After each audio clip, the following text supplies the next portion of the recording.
Assalamualaikum warahmatullahi wabarakatuh. Ketemu lagi dengan wong Kediri, wong kampung, wong ompong. memang ompong gitu loh ya.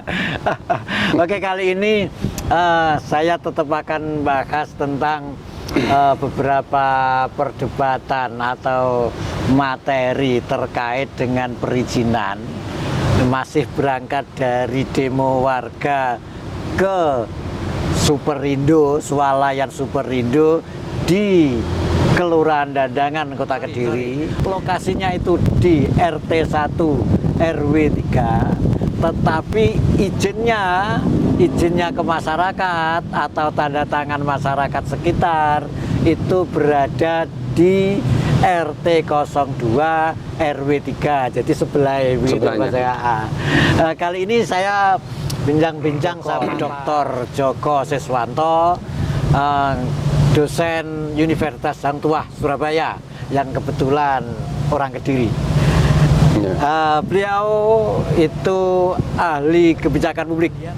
Nanti kita diskusikan hilangnya atau tidak perlunya izin atau persetujuan masyarakat terhadap satu usaha, izin usaha itu kira-kira kayak apa, kira-kira efeknya seperti apa. Yang kedua, kira-kira secara administrasi kepemerintahan bagaimana munculnya situasi seperti apa dan sebagainya. Nanti akan kita bahas bersama Pak Joko Siswanto. Assalamualaikum Pak Joko. Waalaikumsalam warahmatullahi wabarakatuh. Selamat datang. Selamat datang. Kita ketemu di channelnya Tong Sampah. Oke. Ya, gimana kan Mas Imam? Ya, jadi begini Pak Joko. Kemarin kan ada demonstrasi ke Superindo, swalayan Superindo. Nah, demonstrasi itu sampai dipisu-pisu itu pejabat pemerintah. Kadang-kadang ya lucu juga, kadang-kadang situasinya kayak begitu. Nah, gara-garanya itu mungkin saya melihatnya persepsi masyarakat dengan apa aturan baru itu tidak sama, kira-kira tangkapan saya sementara begitu. Cuman sejauh ini saya juga belum melihat sosialisasi dari pemerintah, khususnya perizinan dari DPM Kota Kediri terkait bahwa persetujuan warga untuk izin-izin itu sudah tidak perlu. Kalau dulu namanya kalau nggak salah HO ya. HO, izin HO. Sehingga untuk tidak menimbulkan konflik itu diperlukan semacam katakanlah komunikasi karo warga. Katakanlah seperti mungkin orang baru datang itu kalau satu kampung kan biasanya silaturahim dulu lah, kira-kira gambarannya kayak gitu. Tapi ini kira-kira sing di silaturahim ini beda tempat dari kira-kira begitu. Kira-kira seperti apa Pak Joko? Baik, Mas Imam, jadi saya kalau lihat fenomena ya fakta itu harus berangkat kepada fakta atau gejala yang ada. Nah, gejala yang ada itu pasti terkait dengan kebijakan tertentu ya. Nah, ini kebijakan perizinan. Nah, yang saya heran itu gini ya, apa namanya, kok sampai izin di RT 02 RW 03 bangunnya di RT 01 RW 03. Artinya begini, artinya niatnya pengusaha kan izin. Nah, kenapa kok nggak izin ke RT 1 RW 03 sama-sama seperti izin 02 sama RT 02 sama RW 3. Nah, itu yang tanda tanya saya besar. Karena apa? Karena umpama izin di RT 1 awalnya dan 03 RW 03 itu kan nggak ada masalah sebenarnya. Mungkin pikiran kita sekarang kayak begitu. Kadang-kadang kesannya persoalan ini sangat kecil kan. Sebenarnya persoalannya sangat persoalan di RT, persoalan tanda tangan, soal pamitan kayak begitu kesannya. Tetapi kalau ini berjalan terus, ada kemungkinan misalnya izin-izin di tempat lain itu tidak memerlukan warga, terus kemudian ada persoalan warga yang bisa saja tidak terbendung gitu. Kalau seperti yang jenengan tanyakan tadi, kira-kira misalnya kenapa kok awal-awal tidak sejak awal tanda tangan di tanda tangan warga, pamitan ke warga RT 1 kira-kira kayak gitu ya. Nah itu. Atau mungkin misalnya di RT 1 kemarin ada masalah begitu atau apa, kita belum tahu juga. Nah, ini tugasnya wartawan ini. jadi gini ya, semua aturan itu kebijakan publik itu memang untuk solusi. Nah, solusi. Nah, kalau kejadian yang sampai demo itu kan masalah itu ya. Jadi istilahnya public problem, jadi masalah publik. Nah, secara teoritik ya itu sebenarnya secara normatif juga masalah itu sebenarnya bisa tercover di kebijakan itu. Nah, pertanyaan saya gini, kebijakan apa yang bisa memecahkan masalah itu? Nah, kalau kembali ke perizinan, ya masalah kebijakan publik tentang perizinan. Ya, jadi kalau memang tidak perlu HO ya sesuai dengan izinnya dari dinas perizinan itu sebenarnya sudah kuat. Kalau itu ya. Nah, yang pertama, yang kedua tadi seperti Mas Imam tadi mengatakan bahwa memang perlu sosialisasi. Nah, ini masalah juga. Nah, kenapa? Kalau memang ada aturan baru yang kalau menurut saya aturan duri izin misalnya nggak izin itu kan masalah besar kalau menurut saya masalah apa ya besar lah, jadi itu masalah strategis. Kenapa? Itu bisa mengoyak kenyamanan masyarakat setempat. Iya kan? Nah, sekarang bangun gedung Superindo, itu biasanya kan perlu juga air tanah dan seterusnya, itu bisa mengganggu lingkungan. Lalu kalau sekarang pertanyaan saya, untuk sirkulasi air dari mana? Itu pertanyaan juga loh ya. Jangan sampai di air tanah bahaya, bisa tersedot semua di sekitar. Nah itu pasti kita menggunakan PDAM misalnya itu ya. Nah, dan juga mungkin efek-efek misalnya mungkin pengaruh polusi ya yang ditemukan oleh Superindo. Nah, kan mesti ada restoran dan seterusnya, ada limbah-limbah itu. Nah, mungkin itu ya pro-nya HO seperti tadi sebenarnya ya. Nah, tapi kalau memang sudah tidak ada HO lagi, nah ini berita baru dari untuk masyarakat ya. Untuk masyarakat saya juga ya. Saya juga kaget kemarin itu. Ada pernyataan dari pejabat dinas perizinan itu. Nah, itu makanya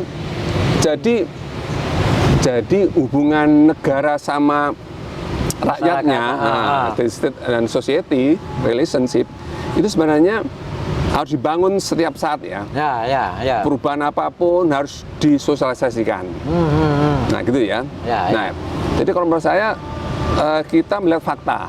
Faktanya di demo. Faktanya di demo berarti ada masalah. Berarti ada masalah. Apapun urusannya. Masalah itu sebenarnya ada disolusi dengan kebijakan. Nah, kebijakan itu proses kebijakan itu pasti tidak lesan. Jadi dibahas, jadikan perumusan kebijakan, kemudian pengesahan kebijakan, nanti pelaksanaan kebijakan. Nah, nanti monitoring dan seterusnya dan evaluasi kebijakan. Iya kan? Nah, sekarang kalau menurut saya, karena saya lihat kemarin itu ya saya lewat di Jalan Zainuddin itu sudah dibangun megah, jadi nggak mungkin misalnya nggak disetujui warga terus dibongkar, nggak mungkin. Nggak mungkin ya. Misalnya wah ini nggak setuju terus dibongkar gitu. Kalau saya gini Mas, win-win solution aja. Jadi win solution kita bisa belajar dari PT Gudang Garam. Itu pabrik Gudang Garam itu ketika dia beli sawah-sawah di sekitarnya itu menjanjikan warganya untuk jadi pegawai. Nah, iya toh? Nah, ini kan solution. Artinya tetap ada komunikasi sosial lah. Sosial. Bagaimana? Ini kan tidak ada dalam aturan kan. Tapi tetap sosial nanti hubungan dengan ekonomi. Hubungan dengan ekonomi juga. Apalagi RT 1 banyak pengangguran.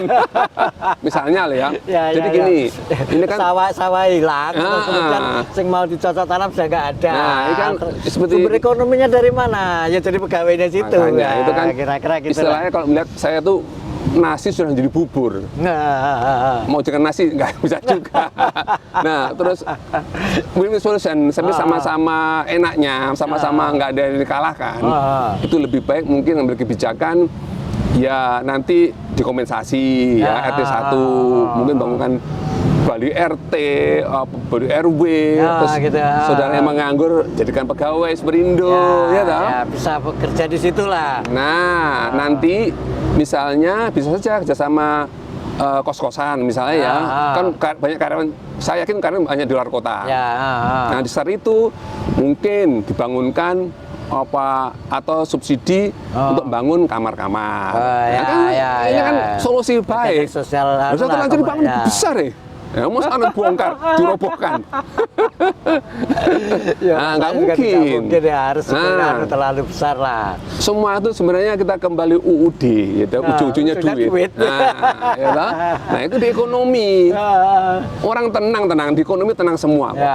Itu tadi kalau saya udah terlanjur, ya mungkin pengusaha secara sosial yang minta maaf misalnya dari RT 1 RW 3 di keluaran undangan itu, sekaligus ada kebijakan lagi, misalnya ada subsidi bangun perumahan, nanti dibangunkan Bujasera, bangun Bujasera, wes pokoknya semua mesti bisa di ekonomi bisa aman. Itu ya, jadi kalau menurut saya terus kemudian pekerja-pekerja gitu, jangan diprioritaskan warga RT 21, RW 1, RW 3 itu. Nah, yang pengangguran ini ditawari, ini loh, ini nah, gitu loh. Nah, terlanjur gimana? Nah, gitu loh. Cuman kadang-kadang ini kan agak aneh kan saya, karena ada apa sih kok izinnya atau persetujuan warganya di RT sebelah kok tidak. Nah, ini yang kok tidak di RT 1 yang di lokasi sekitar. Itu sampai sekarang kan menjadi tanda tanya besar. Tapi terlepas dari itu, sebenarnya pencabutan HO ini kan mungkin bisa jadi dulu para pengusaha merasa, sebagian merasa bahwa ketika mau mendirikan usaha itu dipermainkan oleh warga, terkesan seperti mohon maaf ya diperas atau apa, minta kompensasinya terlalu tinggi, kan jadi begitu. Dan itu personal, misalnya aku per orang minta sekian. Kalau itu kan berarti kan untuk kepentingan personal. Tapi kalau seperti yang sampean usulkan tadi, misalnya ada subsidi kepada warga yang ekonominya kayak apa untuk membangun perjalanan ekonomi dia ke depan, atau kemudian balai RW, balai RT, kalau itu kan untuk kepentingan bersama. Betul. Bukan kepentingan pribadi. Bukan, yang kedua, kalau orang-orang sekitar nanti direkrut jadi karyawan dia, yang memiliki spesifikasi karyawan itu direkrutlah, diutamakan orang sekitar. Itu perasaan saya juga tidak, itu saling bermanfaat. Bukan pemerasan kalau seperti itu. Nggak usah duwe mau nanti pewalang pakai bambu dan sebagainya. Itu perusahaan juga rugi. Perusahaan juga rugi karena kemudian orang yang mau beli ke sana dicegah karena warga sekitar. Itu yang terjadi konflik sosial. Konflik sosial nggak bisa konflik horizontal, nanti nggak baik juga. Gitu loh. Lebih baik artinya toh kemana kita kan soal ekonomi, mungkin kita titik endingnya itu pasti masuk di masalah sosial ekonomi, sosial ekonomi. Ya. UD tadi ya. Nah, bangun Superindo itu masalah ekonomi juga. Mungkin kalau menurut saya begini ya, nyanyi jangan saya terulang lagi ya. Ini mohon maaf, ini bagi birokrasi pemerintah kota Kediri itu ketika mungkin gelagat yang penyimpangan perizinan, tolong itu ditegur atau diingatkan. Saya habis pikir kalau memang ini jadi masalah, kenapa dari birokrasi pemerintah kota ini kok diam saja? Kan tahu izin menunggu kan di sini kan, masa nggak dicek? Nah, gitu loh. Nah, apalagi ya gini ya, yang dulu kan izin HO itu kan sebenarnya kan takutnya kalau di sekitar itu dirugikan, mungkin kurang roboh kan bisa ke dia, sekitarnya itu loh. Sekitar. Iya gitu, teman-teman mungkin kebakaran, misalnya Superindo kebakaran misalnya ya, itu kan makanya hati-hati memang. Kalau menurut saya juga ada daerah bebas ya untuk jalan Bandung kebakaran dan seterusnya, itu kan perlu juga. Ini ke depan loh maksudnya, ini ke depan dan ini. Mengapa pentingnya perizinan sebenarnya? Tapi karena menurut Mas Imam sudah nggak ada izin, saya coba ya baru persetujuan warga sekitar news itu baru berita itu. Baru saya berita juga kaget itu. kemarin itu. Lah iya. Masa lah, pernyataannya tegas betul. Makanya saya butuh ngecek beberapa persyaratan yang saya temukan. Tapi memang mungkin bisa jadi perizinan itu merasa sudah sosialisasi persyaratan yang baru, tetapi tidak mensosialisasikan adanya penghapusan syarat yang lama, khususnya HO. Ya. Padahal ini konflik sosialnya justru bisa sangat mungkin terjadi di sini. Sing saya heran ini bangunnya itu kan nggak cepet ya kan, berbulan-bulan Dua bangunnya. bulan lah kalau 2 bulan cukup ya. lah, Nah, saya selama 2 pikir bulan ini apa nggak ada pengawasan? Terus kenapa RT 1 kok baru sekarang? Ya, Dan ya. dibangun kecuali waktu gali fondasi misalnya, terus demo ini. Nah, ini udah jadi. Saya Ya, mikir ya. udah jadi lu pengusaha Kok bisa laki, rugi. ya lah. Lah iya bisa rugi. Rekanan bangun itu juga Dulu itu saya ingat saya berbiaya. sempat juga muncul demo soal Oh, sudah? sempat, tapi tidak secara fokus kemudian Ya, harus RT 1 yang dihentikan. demo. Ya orang-orang itu juga. Mungkin kurang nggak tahu saya. Nggak tahu lah, kita urusannya nggak tahu. Superindo sama RT sama orang sekitar RT itu lah. 1. Tapi mungkin ada saran Pak Joko, kira-kira pemerintah dengan kejadian ini kira-kira seperti apa? Ke depan kan pasti kan investasi di kota Kediri Ya, atau nanti di Kabupaten semakin. Kediri. Nanti kan pasti akan terus, apalagi nanti akan ada bandara. Iya, betul, bandara betul, itu betul, saya betul. pikir kemungkinan adanya investasi di kota Kediri semakin Iya. melonjak di Melonjak berbagai tuh nanti. tempat. Betul itu, betul. Nah, nanti kalau Betul. ini hanya persoalan tidak ada pamitan dengan warga sekitar. Izin maksudnya. Pamitan. Pamitan Ya. lah bahasanya karena Nuwun sudah lah. tidak ada istilah izin Ya. dari warga kan. Nanti justru memunculkan konflik sosial yang meluas.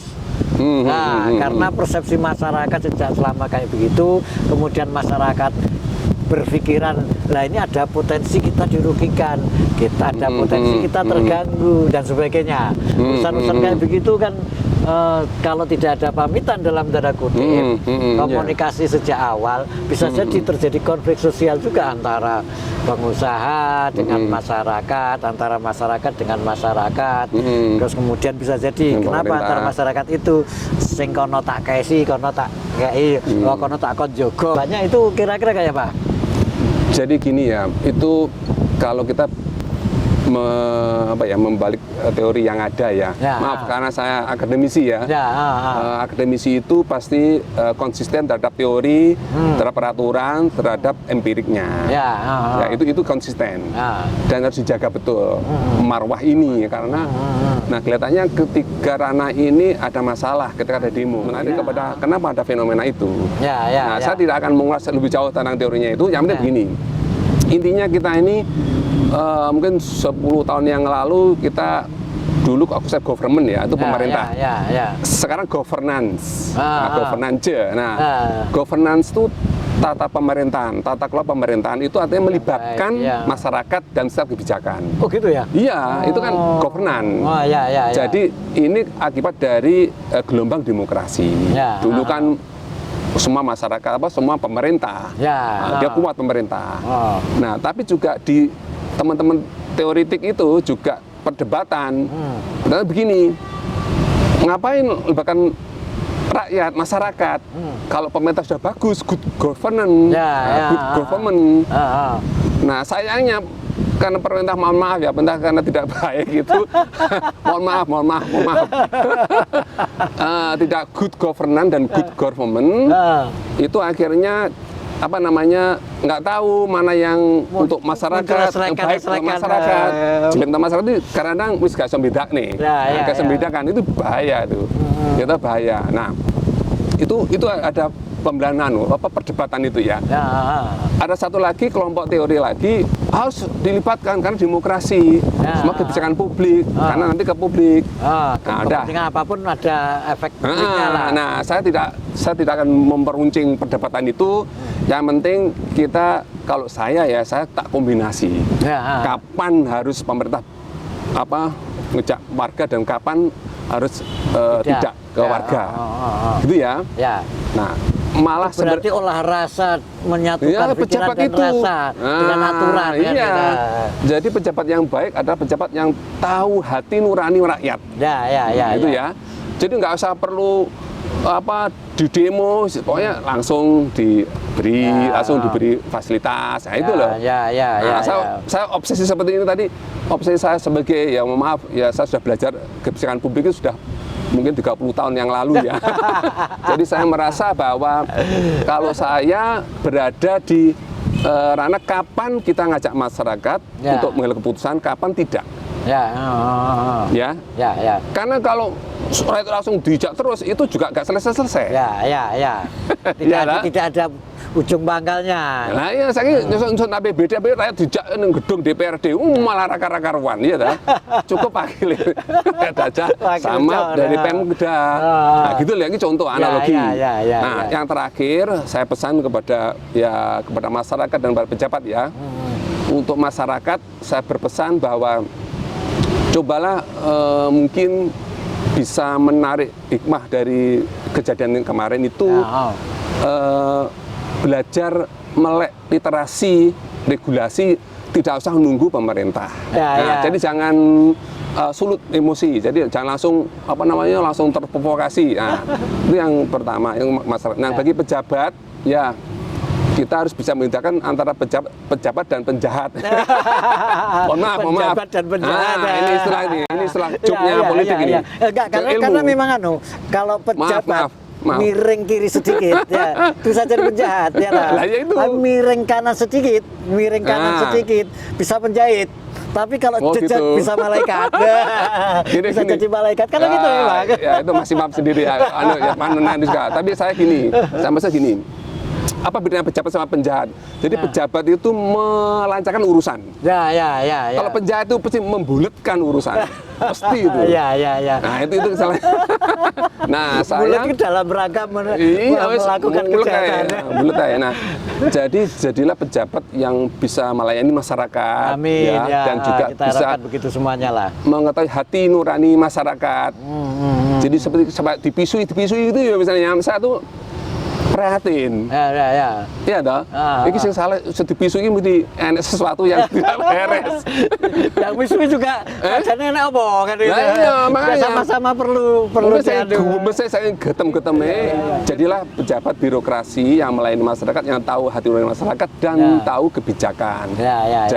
Dan kebijakan itu harus disosialisasikan karena pada masyarakat. Ketoknya seperti sepele. Seperti ala wong warga sekitar, wong saidi ya kan. Tapi itu sangat potensial untuk memunculkan konflik sosial. Itu yang kita tidak harapkan kan itu. Karena sebuah pembangunan itu bagaimana semuanya mendapatkan manfaat yang baik. Caranya bagaimana? Nah, itu kan harus komunikasi. Komunikasi di semua pihak, persyaratan di semua pihak itu harus menurut saya memang harus podo-podo legowone, podo-podo wajar-wajar lah. Nah, sekarang gini Mas, sekarang tren baru dari teori-teori kepemimpinan ya, itu kan itu namanya kepemimpinan publik. Jadi pemerintah itu harus kerjasama komunikasi dengan tokoh-tokoh masyarakat, public leadership. Perlunya sosialisasi itu kan biar tidak ada salah paham. Nah, salah paham itu salah paham juga. Apalagi kalau kemudian pahamnya yang salah. Terus paham salah, salah persepsi akhirnya. Salah persepsi. Gitu ya. Jadi pencerahan bagi kita kepada pejabat dan kepada masyarakat, ya sama-sama kita cerahkan. Terakhir ya. Oke, terima kasih kalau begitu. Sama-sama. Semoga sehat selalu, sukses selalu. Terima kasih. Terima kasih pemirsa semuanya. Saya tidak akan mengambil kesimpulan apapun. Salam damai. Wassalamualaikum warahmatullahi wabarakatuh.